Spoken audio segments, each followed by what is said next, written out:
வணக்கம் உறவுகளே, வாங்க இன்றைக்கி என்னென்ன டிஷ்ஷஸ் ப்ரிப்பேர் பண்ணுறேன்னு பார்க்கலாம். இன்றைக்கி சண்டேங்க. சண்டேனாலே ஸ்பெஷல் தாங்க. இன்றைக்கி மார்னிங் பார்த்திங்கன்னா பூரியும் சிக்கன் கீமாவும் பண்ண போகிறேங்க. பூரிக்கு மாவு பிசைகிறேங்க. கோதுமை மாவு, உப்பு, ஒரு கைப்பிடி அளவு ரவை சேர்த்துக்கிறேங்க. அப்போ தாங்க பூரி நல்லா உப்பலாக வரும். இது நல்லா பெசரி விட்டுட்டு நம்ம தேவையான அளவு தண்ணி சேர்த்து நல்லா கட்டியாக பிசையணுங்க. சப்பாத்திக்கு தான் மாவு தலை பிசையணும். பூரிக்கு நல்லா கட்டியாக பிசையணும். அப்போ தான் பூரி நல்லா உப்பலாக சோளா பூரி மாதிரி வரும். பாருங்கள், இதை மாதிரி நல்லா டைட்டாக பிசையணும். அப்புறம் வாங்க சிக்கன் கீமா பண்ணிக்கலாம். குக்கரில் எண்ணெய் சேர்த்துட்டு பெருஞ்சீரகம் சீரகம் சேர்த்து தாளிச்சிட்டு 2 வெங்காயம் தக்காளி கட் பண்ணி வச்சுருக்கேங்க. அதையும் சேர்த்து வதக்கிக்கலாங்க. இதுக்கு கிரேவி பார்த்திங்கன்னா நான் மிக்சியில் ஒரு வெங்காயம் தக்காளி கொஞ்சமாக கருவேப்பிலை கொத்தமல்லி சேர்த்து நான் விழுதாக அரைச்சி வச்சுருக்கேன். இது வதக்கிட்டு இது கூட கொஞ்சம் இஞ்சி பூண்டு பேஸ்ட்டு சேர்த்துக்கலாம்.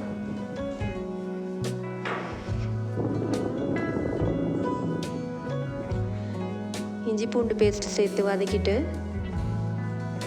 நான் சிக்கன்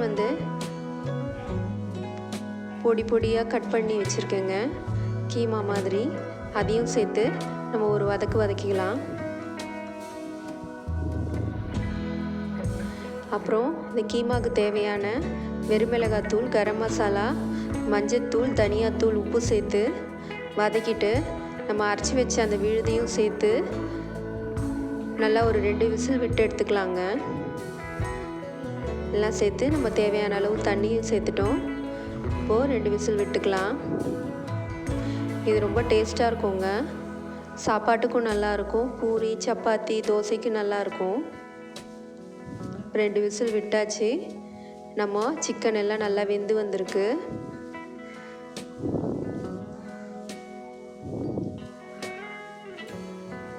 இப்போது இது சிறு தீயில வச்சுட்டு குக் பண்ணலாம் ஒரு 10 மினிட்ஸு. அப்புறம் கொஞ்சம் பெப்பர் பொடி சேர்த்துக்கலாம்.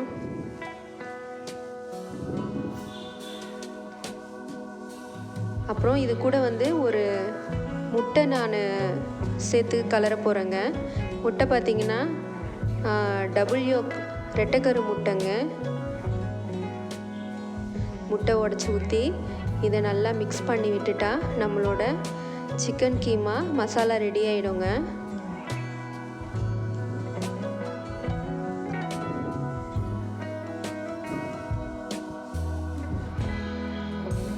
நான் கலக்கிறேன் பாருங்கள், எல்லாம் நல்லா கட்டியாக சேர்ந்து வந்துடும். இது ரொம்ப டேஸ்ட்டாக இருக்கும்.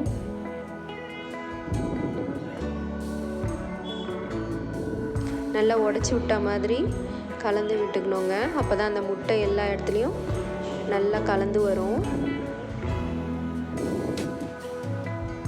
அவ்வளோதாங்க, நம்மளோட சிக்கன் கீமா மசாலா ரெடி ஆயிடுச்சுங்க. வாங்க நம்ம பூரி திரட்டிட்டோம். பூரி நம்ம பொரிச்சு எடுத்துக்கலாம்.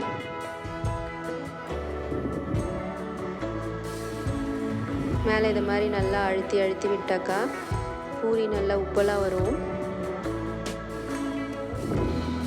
பாருங்க, சோளா பூரி மாதிரி நல்லா உப்பலாக வந்திருக்கு. வாங்க நம்ம சர்வ் பண்ணிக்கலாம். மார்னிங் டிஃபனு பூரியும் சிக்கன் கீமா மசாலாங்க. இன்றைக்கி சண்டே ஸ்பெஷல் டிஃபன் அதுதான். மதியம் பார்த்திங்கன்னா சிக்கன் பிரியாணிக்கு பாத்திரம் வச்சுருக்கேன். எண்ணெய் ஊற்றிட்டு பட்டை லவங்கம் ஏலக்காயெலாம் போட்டு தாளிச்சிட்டு கட் பண்ணி வச்சுருக்க வெங்காயமும் போட்டு நல்லா ப்ரௌனாக வதக்கிக்கலாங்க. சண்டேனாலே மோஸ்ட்லி பிரியாணி தாங்க ஸ்பெஷல்.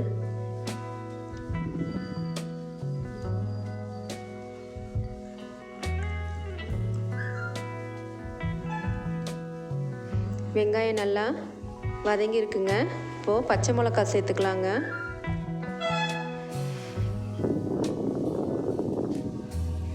பச்சை மிளகாவும் சேர்த்து நல்லா வதக்கிக்கலாம்.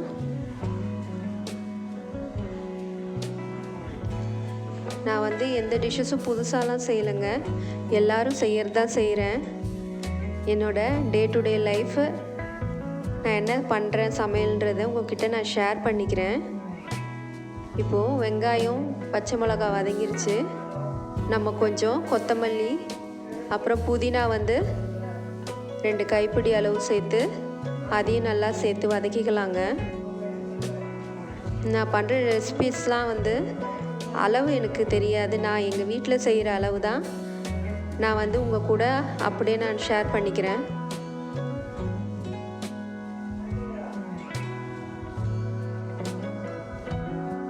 இது நல்லா கொஞ்சம் வதங்கினதுக்கப்புறமா நம்ம இஞ்சி பூண்டு பேஸ்ட்டு அரைச்சி வச்சுருக்கோம், அதையும் இது கூட சேர்த்துக்கலாங்க.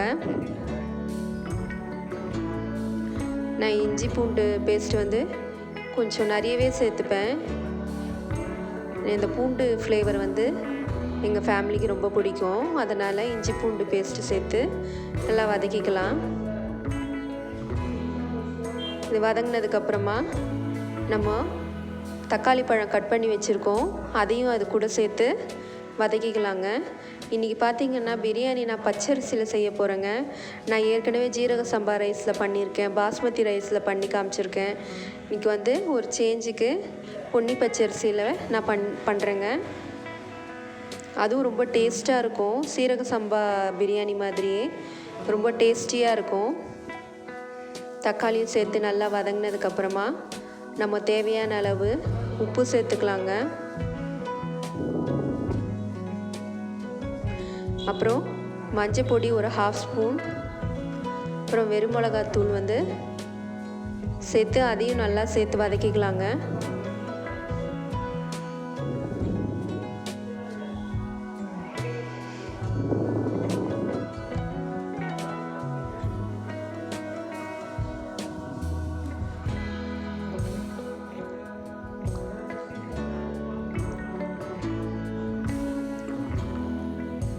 நம்ம மசாலா வந்து நல்லா வதங்கி வரணுங்க, அப்போ தான் பிரியாணி நல்லா டேஸ்ட்டாக இருக்கும். வெறும் மிளகாத்தூள் சேர்த்து நல்லா வதக்கிட்டு நம்ம தயிரும் சேர்த்துக்கலாம். பாருங்கள், நம்ம மசாலா நல்லா வதங்கி கிரேவியாக வந்திருக்கு. தயிரும் சேர்த்து வதங்கினதுக்கப்புறமா நம்ம சிக்கன் பீசஸ் வந்து கழுவி வச்சுருக்கோம், அதையும் இது கூட சேர்த்து நல்லா கலந்து விட்டுட்டு ஒரு டம்ளர் தண்ணி ஊற்றி 2 விசில் விட்டு எடுத்துக்கலாங்க. நான் டபராவில் தான் பண்ண போகிறேன், ஆனால் வந்து இது மாதிரி சிக்கன் நம்ம இதுலேயே வந்து குக்கர்லேயே தாளித்து வேக வச்சு எடுத்துக்கும் போது இன்னும் கொஞ்சம் டைம் வந்து சீக்கிரம் ஆகும். டபராலேயே நம்ம வதக்கி சிக்கன் வேக வச்சு செய்யும்போது கொஞ்சம் டைம் ஆகும். இப்போ இதில் குக்கரில் 2 விசில் விட்டுட்டு நம்ம டபராவில் வந்து அரிசி போட்டு நம்ம கொதி விட்டு எடுத்துக்கலாம். பாருங்கள், 2 விசில் விட்டதுக்கப்புறமா நம்ம சிக்கன் பீசஸ்லாம் வெந்திருக்கு. நம்ம பச்சரிசி கழுவி நான் டபராவில் வச்சுருக்கேன். இப்போது அந்த சிக்கன் கிரேவி இது கூட சேர்த்து தேவையான அளவு தண்ணி சேர்த்து நம்ம இதை மாதிரி கொதித்ததுக்கப்புறமா ஒரு கைப்பிடி அளவு கொத்தமல்லி வச்சுருக்கேங்க, அதையும் இது கூட சேர்த்துக்கலாங்க. அப்புறமா நெய், ஒரு லெமன் பழம் இது கூட சேர்த்து பிழிஞ்சு விட்டுட்டு ஒரு 5 மினிட்ஸ் மூடி போட்டு குக் பண்ணலாங்க.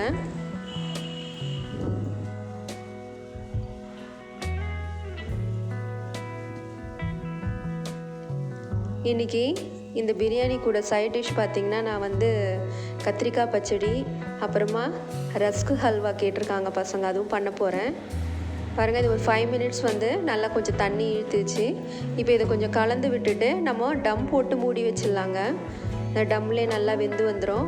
நான் வந்து டபராக்கு அடியில் வந்து தோசை தவா வச்சுருக்கேன், மேலே ஒரு பாத்திரத்தில் தண்ணி வச்சு மூடி டம் போட்டுருவேன். இப்போ பார்த்திங்கன்னா கத்திரிக்காய் பச்சடிக்கு கத்திரிக்காய் அரிஞ்சு வச்சுருக்கேன்.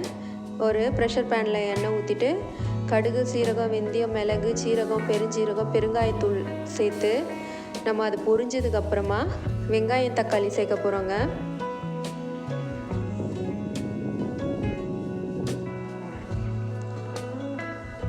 ஒரு வெங்காயம் தக்காளி சேர்த்துட்டு இப்போது அந்த கத்திரிக்காய் பச்சடிக்கு தேவையான இஞ்சி பூண்டு பேஸ்ட்டு கொஞ்சமாக போட்டால் போதும்.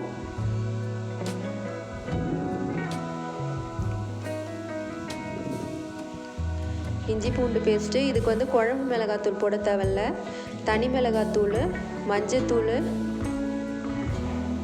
தனியாத்தூள், தேவையான அளவு உப்பு போடணுங்க அதில். இப்போது அந்த கத்திரிக்காய் பச்சடிக்கு கிரேவி பார்த்திங்கன்னா வேர்க்கடலை, எள், நல்லா ஒரு லெமன் சைஸ் புளி நம்ம கரைச்சும் சேர்த்துக்கலாம். நான் இது வந்து அப்படியே விழுதாக அரைச்சிக்க போகிறேன். நான் சொன்னேன் பார்த்திங்களா, இஞ்சி பூண்டு பேஸ்ட்டு, மஞ்சத்தூள், தனியாத்தூள், உப்பு, வெறுமிளகாத்தூள் சேர்த்து நல்லா வதக்கிக்கலாங்க. வதக்கிட்டு நம்ம வந்து கத்திரிக்காய் வந்து கொஞ்சம் மீடியம் சைஸில் கட் பண்ணி வச்சுருக்கேன். அதையும் இது கூட சேர்த்து நல்லா வதக்கி விட்டுக்கலாங்க.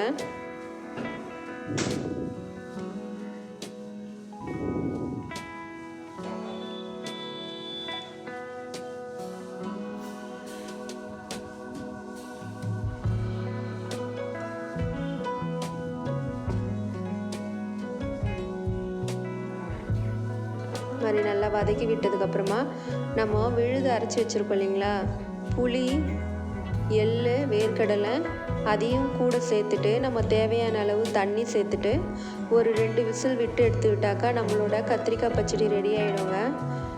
பாருங்கள், தண்ணி சேர்த்துட்டேன். கொஞ்சமாக சேர்த்தா போதும், ரொம்ப சேர்க்காதீங்க, இப்போ தண்ணி ஆகிடும். 2 விசில் விட்டு எடுத்துக்கலாம். 2 விசில் விட்டு எடுத்ததுக்கப்புறம் கத்திரிக்காய் நல்லா வெந்துருச்சு. நல்லா ஸ்மாஷ் பண்ண மாதிரி நம்ம கலரி விட்டுக்கலாங்க. நம்மளோட கல்யாண வீட்டு பிரியாணிக்கு தொட்டுக்க கத்திரிக்காய் பச்சடி ரெடி.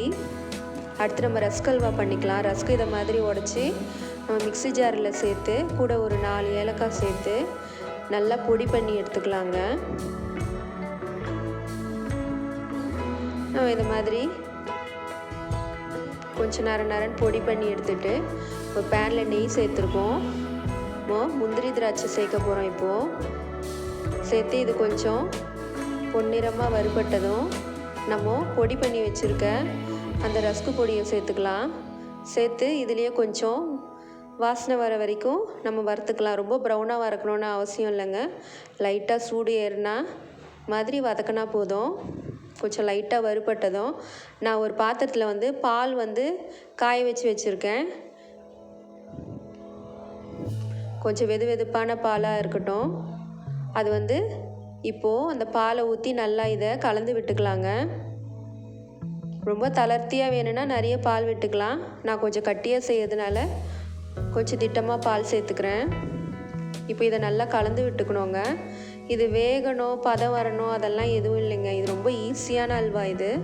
பாருங்கள், இதை பாலெல்லாம் நல்லா இழுத்துட்டு இதை மாதிரி நல்லா கலந்து விடும்போது நல்லா ஒன்று சேர்ந்து வரும். இப்போ வந்து நம்ம சர்க்கரை சேர்த்துக்கலாம். ரஸ்கில் ஏற்கனவே கொஞ்சம் சர்க்கரை இருக்கும், அதனால் நம்ம கொஞ்சம் மீடியமாகவே சேர்த்துக்கலாம். இந்த சர்க்கரை சேர்த்ததுக்கப்புறமா இது இன்னும் நல்லா தளர்த்தியாகி வருங்க. பாருங்கள், நான் கலந்து விட்டுகிட்டே இருக்கேன். நல்லா தளர்த்தி ஆயிடுச்சு பாருங்கள். அப்புறமா இதை நம்ம சிறு தீயில் வச்சு கிளறிட்டு இருக்கும்போது சுற்றி எண்ணெய் பிரிஞ்சு நல்லா கட்டியாக ஒட்டாமல் வருங்க. பாருங்கள், எப்படி எல்லாம் சேர்ந்து வந்துருச்சு. அவ்வளோதாங்க, நம்மளோட ரஸ்க் ஹல்வா ரெடி ஆயிடுச்சுங்க. இதுவும் பிரெட் அல்வா டேஸ்ட்டில் ரொம்ப நல்லா இருக்குங்க. வாங்க லஞ்சு மெனு பார்த்துடலாம். சண்டே ஸ்பெஷல் சுட சுட சிக்கன் பிரியாணிங்க. ரைஸ்லாம் நல்லா வெந்து வந்திருக்கு, சிக்கனும் நல்லா வெந்துருச்சு.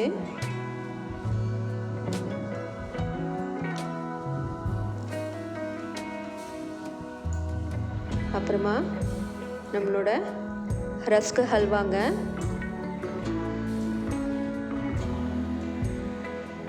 ரொம்ப டேஸ்டியாக எம்மியாக இருக்கும். அப்புறம் சைட் டிஷ் ஆனியன் ரைத்தா, முட்டை, கத்திரிக்காய் பச்சடிங்க. வாங்க நம்ம சர்வ் பண்ணிக்கலாம். எவ்வளோ நல்லா உதிரி உதிரியாக வந்திருக்கு பாருங்கள். இன்றைக்கி சண்டே ஸ்பெஷல் எங்கள் வீட்டில் இதுதாங்க லஞ்ச் அண்ட் பிரேக்ஃபாஸ்ட் மெனு. என்னோடய சேனல் பிடிச்சிருந்தா சப்ஸ்கிரைப் பண்ணுங்கள், லைக் பண்ணுங்கள், கமெண்ட் பண்ணுங்கள். நன்றி.